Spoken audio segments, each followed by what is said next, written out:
Inanunsyo naman ni Malay Mayor Pro Libar Bautista na nagbukas ang lokal na pamahalaan ng isang exclusive beach para lamang sa mga Muslim travelers, particular na sa kanilang sa mga babae.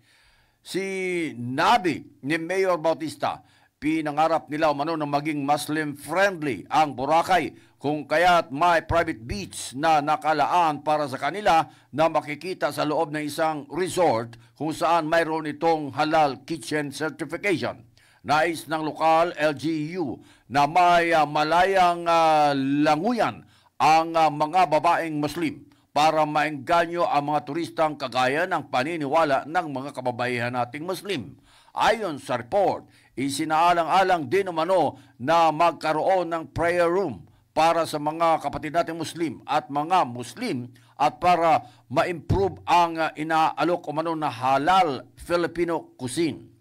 Napag-alaman din umano na itinuturing ang halal tourism bilang mabilis na growing market sa tourism industry sa buong mundo.